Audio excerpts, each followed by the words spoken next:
તો વલસાડના ભીલાડ પાસેથી નશાનો સામાન ઝડપાયો છે। સ્ટેટ મોનિટરિંગ સેલે લાખો રૂપિયાના ડ્રગ્સ સાથે બેને ઝડપી પાડ્યા છે।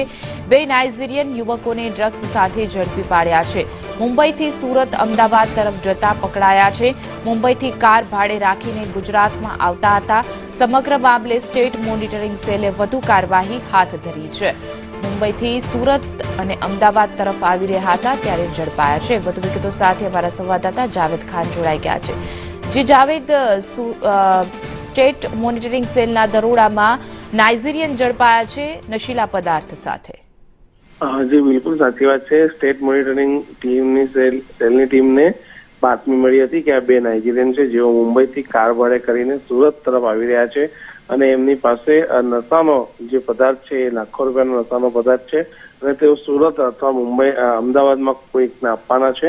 જેની બાતમી મળી હતી તેઓએ વોચ ગોઠવી હતી અને ભીલાડ પોલીસ સ્ટેશનની હદ વિસ્તારમાં નેશનલ હાઈવે 48 પર તેઓએ ચાલતી કારને અટકાવી હતી અને કારમાં તેઓ તલાશી લેતા તેમની પાસેથી આ ડ્રગ્સ એટલે કે નશાનો આ જે પદાર્થ છે એ મળી આવ્યો। લાખો રૂપિયાનો નશાનો પદાર્થ એમને મળ્યો હતો। મોડી રાત સુધી એફએસએલની ટીમ સાથે તેઓએ તપાસ હાથ ધરી હતી અને હાલ જે છે તેઓ ભીલાડ પોલીસ સ્ટેશનમાં તેઓને રાખ્યા છે। પંચનામું સહિત ફરિયાદની કાર્યવાહી હાલ ચાલી રહી છે અને બે જેટલા નાઇજીરિયન છે જેઓ નશાનો જે પદાર્થ છે ગુજરાતમાં લાવી રહ્યા હતા અને અહીં એનો કારોબાર કરવાના હતા। યુવાધનને તેઓ આ નશાના રવાડે ચડાવવાના હતા। જે કોશિશ તેમની હતી તે પોલીસે નાકામયાબ કરી છે।